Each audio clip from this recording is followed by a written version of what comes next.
Dans cette vidéo, on va parler du VPS. Comment est-ce qu'un VPS peut t'aider dans ton business en ligne? Quel est le meilleur VPS pour ton business en ligne? Et comment est-ce que tu peux mettre en place un VPS très rapidement et très facilement pour ton business en ligne? Bienvenue sur cette chaîne, moi c'est Abed de Business Machine. Sur cette chaîne, je parle de business, de marketing digital, d'entrepreneuriat et je te donne les voies et les astuces pour t'aider à réussir ton business en ligne. Si ça t'intéresse, tu t'abonnes juste en dessous. Tu cliques sur la cloche de notification pour ne pas manquer les prochaines vidéos et tu nous rejoins également dans le canal Telegram où je partage divers conseils et astuces quotidiennement qui te permettent de te développer, d'évoluer tout doucement et de gagner en connaissances et en compétences pour pouvoir gagner de l'argent sur ton business en ligne.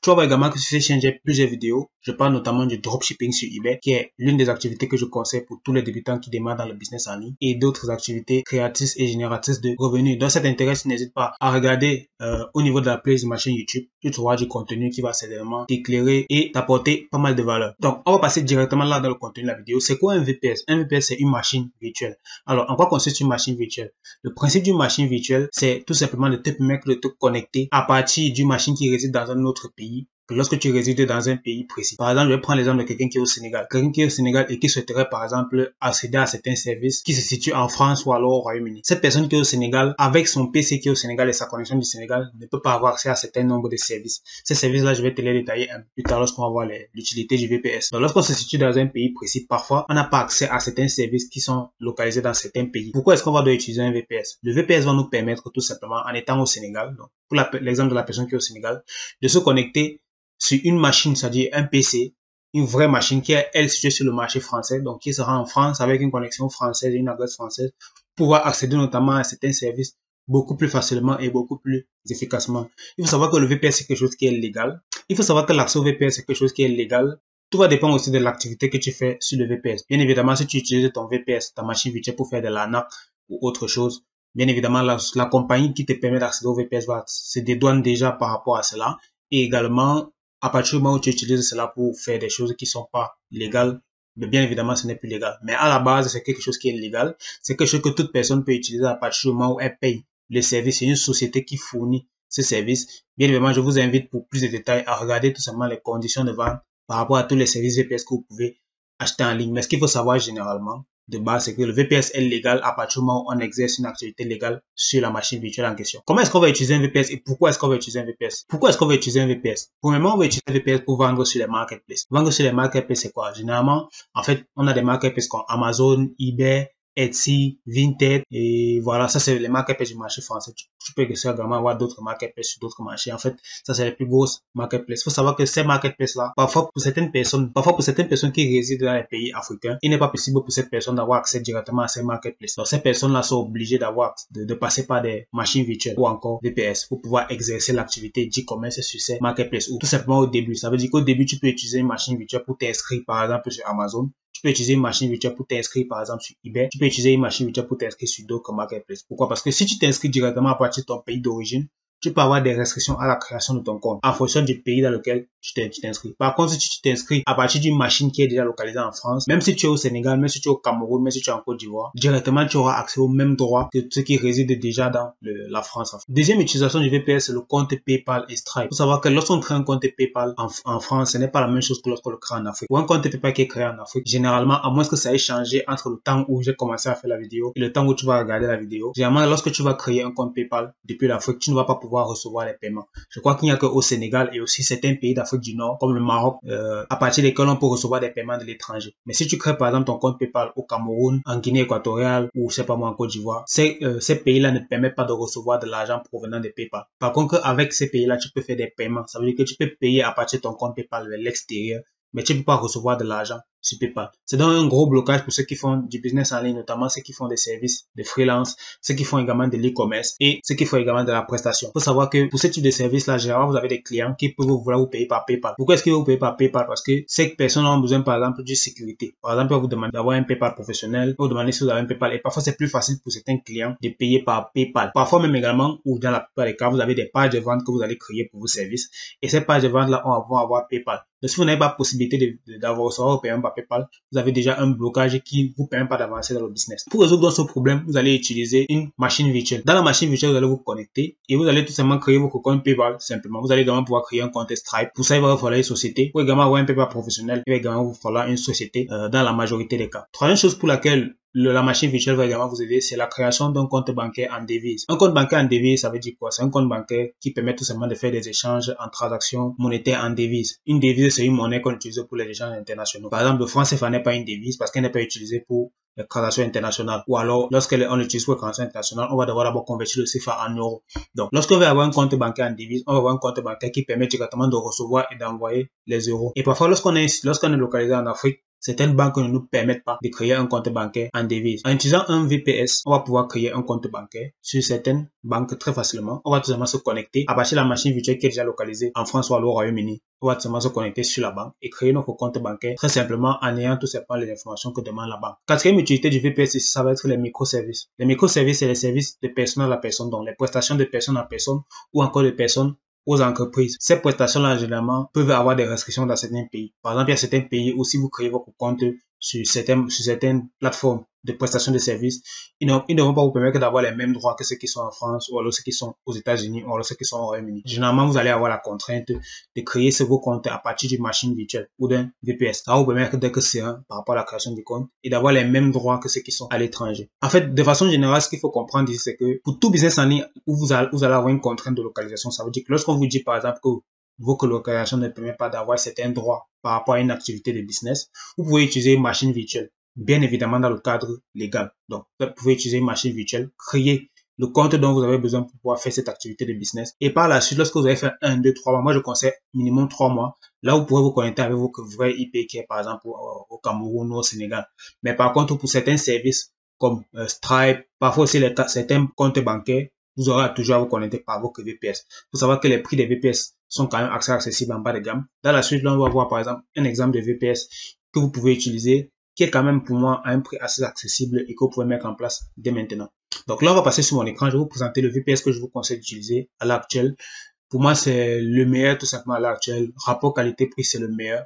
Si vous voulez faire votre activité de business ou alors d'e-commerce, c'est un VPS qui va vraiment vous être très utile.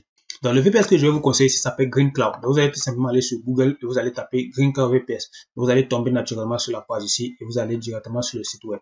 Donc, je vous conseille de cliquer directement sur Budget Windows VPS pour pouvoir avoir directement les offres par rapport aux machines virtuelles. Une fois que vous allez tomber sur les différentes offres, vous allez voir ici que vous avez plusieurs offres. Vous avez une offre à $8 par mois. À $8 par mois, vous avez 1 Go de mémoire et un cœur de CPU. Pour moi, c'est suffisant. Pour dire, en fait, avant de faire cette vidéo, j'ai testé la machine virtuelle. Et pour moi, cette machine virtuelle à $8 par mois est assez abordable et vous pouvez l'utiliser sans problème. Moi, j'ai eu à me connecter dessus et je l'utilise sans problème. Le tout, c'est d'avoir une très bonne connexion Internet. Moi, je vous conseille, si vous avez une très bonne connexion Internet, c'est-à-dire de la fibre optique ou la 4G, 3G, cette machine virtuelle sera vraiment suffisante. Par contre, si vous avez de la 2G ou une connexion Internet qui n'est pas très rapide, prenez une machine virtuelle qui est un peu plus rapide pour pouvoir compenser. Parce que la machine virtuelle, en fait, dépend de votre connexion Internet. C'est très important que votre connexion Internet soit vraiment rapide pour que la machine, vous puissiez vous connecter sur la machine virtuelle afin que la souris ne soit pas vraiment lente sur la machine. Vous pouvez prendre cette machine virtuelle de $8 par mois. Ici, vous allez faire order directement lorsque vous êtes sur le site. C'est très rapide. Lorsque vous allez faire order et tomber sur cette page, en fait, il vous présente en fait les caractéristiques de la machine. Ici, on vous dit par exemple hyper US One, 1 Go de RAM, 1 cœur, 25 Go SSD. Donc, c'est assez suffisant. Windows Server 2019, voilà. Le coût, c'est $8 par mois. $8 par mois en francs CFA. Pour ceux qui sont en Afrique, ça fait dans les 5000 francs CFA par mois. Pour moi, vraiment, pour quelqu'un qui est vraiment motivé à faire son business, mais que 5000 francs par mois dans une machine virtuelle, c'est vraiment très abordable. Surtout quand on voit les budgets que demandent d'autres business. Donc, là, vous pouvez prendre votre machine virtuelle. Ici, vous allez faire continue. Normalement, ici, vous donne le hostname, le mot password. Ici, c'est pas très important au début. Ce qui va nous intéresser, c'est tout simplement par la suite les informations qui concernent en fait l'accès à la machine. Ici, vous allez avoir la localisation. Vous allez avoir plusieurs localisations. Vous pouvez avoir une machine aux États-Unis. Ce qui est très intéressant ici, vous pouvez avoir une machine au Canada, en Allemagne. Ici, nous, par exemple, nous, on veut la France. Donc, on va chercher la France ou alors le UK. Donc, vous avez Paris-France. Donc, très facile. Paris-France, vous prenez là. Ok, là, j'ai sélectionné à nouveau Paris-France et c'est bon. Donc, vous avez ici tout simplement, voilà, on vous donne le prix, on vous donne le budget et tout. Là, j'ai mis Paris-France. Donc, une fois que vous avez fait ça, normalement, vous allez faire continuer ici. Vous allez donc arriver sur cette page ici qui consiste à review en checkout. Donc, vous allez revoir les caractéristiques de votre VPS, par exemple, ici. Il va vous demander le checkout. Checkout, ça veut dire que vous allez passer au paiement. Donc, lorsqu'on clique sur Checkout, normalement, on arrive sur une page de paiement. Voilà. Alors là, ils me disent que mon panier est vide. Donc, normalement, ce que vous devez faire ici, c'est que vous devez ajouter au niveau du panier. Donc, on va faire Continue. On va revenir là, on va faire Continue en erreur. Ok, ils disent qu'il y a une erreur. Ok, donc là, je me suis retrouvé. Normalement, lorsque vous arrivez sur cette page, vous vérifiez bien que la localisation, c'est Paris-France. Vous vérifiez que c'est les bonnes caractéristiques pour votre VPS. Le prix, c'est 8 $ par mois. Ensuite, vous faites Checkout.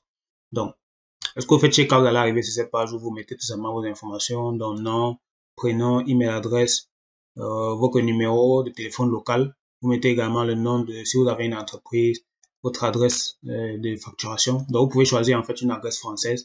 Moi, je conseille toujours, parce qu'il y a cette question qui revient toujours, des personnes qui sont en fait en Afrique et qui n'ont pas de, qui ne savent pas quelle adresse utiliser. Vous pouvez utiliser n'importe quelle adresse qui est sur Internet.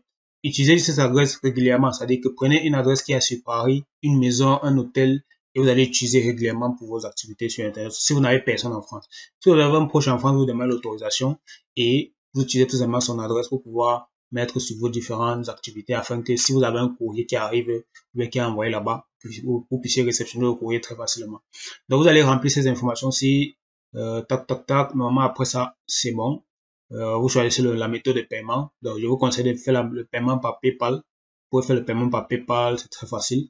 Et vous faites le paiement. Donc, normalement, ici, tout est facile à faire. Vous mettez là le pays, ici, vous mettez la France.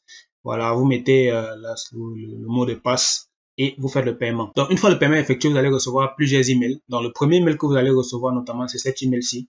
Ils vont vous dire en fait au début que vous avez besoin d'une vérification additionnelle. Donc ici, par exemple, ils m'ont dit merci de la commande, mais ils ont besoin d'une vérification. Donc la vérification, c'est la vérification au niveau de mon adresse. Pourquoi? Parce qu'ils estimaient que, parce que généralement, lorsque vous faites un paiement sur GreenCloud, vous allez avoir un blocage au niveau de l'adresse. Ils veulent confirmer les adresses des personnes qui payent chez eux. Donc, si vous n'avez pas de preuve d'adresse, ce n'est pas grave. Vous pouvez aller juste en dessous, en bas de la vidéo. Dans les liens épinglés, vous avez une preuve d'adresse que je vous fournis.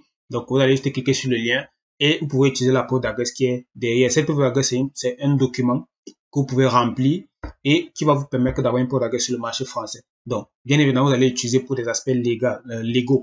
Donc, vous allez utiliser légalement pour un business légal. Vous n'allez pas utiliser pour faire des choses qui sont illégales. Donc, je vous fournis cette preuve d'adresse uniquement pour des choses qui sont légales. Donc, si ça vous intéresse, vous allez juste en dessous dans la barre de description parce que vous aurez besoin de cette preuve d'adresse pour pouvoir activer vos commandes sur GreenCloud. Mais normalement, lorsque vous avez rempli la preuve d'adresse, la suite est très facile. Donc, une fois que vous avez rempli la preuve d'adresse, vous allez revenir sur GreenCloud. Ici, dans votre espace, vous aurez déjà mis votre email et ils vont vous envoyer en fait un email de vérification sur votre espace. Donc, vous allez faire la vérification ici. Donc, vous allez venir ici dans les tickets de support, vous allez ouvrir un nouveau ticket. Et en fait, lors de l'ouverture du nouveau ticket, vous allez tout simplement leur dire que c'est pour le billing. Donc, billing inquiries. Ici, voilà, moi, je vais rentrer mes informations. Tac, rapidement. Voilà, vous allez ouvrir le ticket. Vous allez mettre le sujet ici, c'est preuve d'adresse. Donc, pour adresse, vous mettez, pour ceux qui ne parlent pas anglais, c'est pas grave, vous écrivez tout en français, ils vont traduire. Donc, vous mettez preuve d'adresse et dans la description, vous allez mettre tout simplement bonjour, ci-dessous, voici ma preuve d'adresse et vous allez tout simplement ajouter le fichier. Donc, ici, il s'agit du fichier que vous aurez téléchargé juste en dessous dans la barre de description. Normalement, lorsque vous faites ça, ils vont vous envoyer un autre email de vérification, donc qui était dans ma boîte mail. Cet email-ci, vous allez avoir un autre email de vérification. Donc ici, normalement, GreenCloud vous envoie les informations de votre VPS. Donc, vous allez voir ici. Donc, thank you for cooperation for verification. VPS vidéo, donc ils vont vous dire que votre VPS va être délivré. Et une fois que votre VPS est délivré, vous allez recevoir ceci avec le hostname du VPS et toutes les informations nécessaires pour pouvoir vous connecter. Donc, une fois que vous avez ça, vous allez sur votre espace. Donc, votre espace dans GreenCloud ici. Donc, je reviens ici dans mon espace GreenCloud. Et normalement, votre VPS va être ajouté dans votre espace ici, très facilement. Donc, vous allez tout simplement venir. Alors, je vais revenir sur la page. Vous allez revenir sur la page ici. Vous allez faire View Detail. Donc, vous allez voir ici Your Active Product Service, vous allez voir le GreenCloud VPS, vous faites View Detail. Tac. Alors, lorsque vous cliquez dessus, vous allez pouvoir vous connecter. Ils vont vous donner toutes les informations. Voilà. Ça, c'est le produit que j'ai acheté qui est le VPS. Vous pouvez voir ici GreenCloud machin. Voilà. Ils vont vous donner ici les caractéristiques 25 Go, 1 Go de RAM. Voilà, c'est suffisant. Normalement, si vous avez une bonne connexion, vous faites tout ce dont vous avez besoin pour votre business avec. Pour vous connecter, vous allez cliquer ici sur Open Console. Donc, lorsque vous allez cliquer sur Open Console, ça va vous ouvrir tout simplement une nouvelle fenêtre vers votre machine virtuelle. Donc, il faut noter que lors de la première connexion, vous aurez besoin de cliquer sur une combinaison de touches. CTRL Alt et supprimer. Et parfois avec votre vrai clavier, ça ne va pas marcher. Donc qu'est-ce que vous allez faire? Vous allez utiliser votre clavier visuel. Le clavier visuel, c'est quoi? C'est le clavier tout simplement que vous allez utiliser ici. Donc moi, je tape ici clavier visuel. Voilà, vous avez clavier visuel. Parfois, lorsque vous connectez cela pour la première fois, vous avez besoin de faire une série de touches. Vous allez cliquer sur votre clavier visuel, et vous allez faire cette série de touches qui est CTRL A supprimer avec le clavier visuel. Parce qu'avec le vrai clavier, ça ne marche pas. Donc, vous utilisez votre clavier visuel, vous faites ça très facilement. Vous mettez juste la souris sur votre machine et vous faites la combinaison de touches. Ça va marcher. Donc, une fois que vous avez fait ça, vous aurez accès à votre machine virtuelle. Vous pourrez configurer votre mot de passe. Sachez que votre mot de passe initial est dans l'email. Donc, lorsque vous recevez le dernier email, vous recevez le username et le password. Donc, voilà, vous avez moyen de changer le password. Donc, voilà, normalement, lorsque vous avez fait ça, vous avez accès à votre VPS et vous pouvez commencer votre activité de business. Donc, si vous voulez créer un compte PayPal, si vous voulez créer un compte Stripe, si vous voulez créer un compte eBay pour faire votre e-commerce, si vous voulez créer un compte Amazon, c'est très facile. Si vous voulez créer, peu importe ce que vous voulez créer, si vous voulez créer un compte bancaire en DV, c'est également très facile sur le VPS. Et là, vous avez une machine virtuelle qui est localisée en France et non en Afrique. Voilà, c'est tout pour cette vidéo. Le but de cette vidéo, c'est de te présenter comment est-ce que tu peux utiliser un VPS pour ton business en ligne, quels sont les avantages à utiliser un VPS. Comme je l'ai dit au courant de cette vidéo, il faut utiliser le VPS uniquement pour les activités qui sont légales. Bien évidemment, en faisant cette vidéo, je me dédouane et je me désolidarise de toute activité qui n'est pas légale, qui peut être faite sur un VPS. Mon but, c'est d'apporter le maximum de valeur pour les personnes qui font le business en ligne afin que leur activité puisse aller de façon croissante. Pour ceux qui sont arrivés à la fin de la vidéo, c'est que c'était un peu long. La vidéo a fait entre 15-20 minutes. Je vous remercie d'être arrivé jusqu'à la fin de la vidéo. Vous pouvez laisser un pouce bleu. Ça m'encourage, ça aide d'autres personnes à découvrir les contenus pour qu'eux aussi, ils puissent tout simplement avoir les astuces et les stratégies pour développer leur activité. Pour ma part, je te recommande également de t'abonner si ce n'est pas encore fait. Comme ça, tu ne pourras pas manquer les prochaines vidéos, tu recevras les notifications et autres. Bien sûr, si le contenu t'intéresse, parce qu'il y a beaucoup de choses intéressantes qui vont arriver. Je remercie ceux qui s'abonnent déjà et qui suivent les vidéos régulièrement. Pour moi, c'est un honneur de partager mon expérience business avec vous. Je vous donne rendez-vous dans une prochaine vidéo. N'oubliez pas, dans la barre de description, vous avez la possibilité de rejoindre la communauté sur Telegram très facilement et très simplement. Et dans le canal Telegram, je pourrai partager mon expérience avec vous. On se retrouve dans une prochaine vidéo, dans une formation offerte, dans une formation ou alors dans un challenge. Merci, au revoir.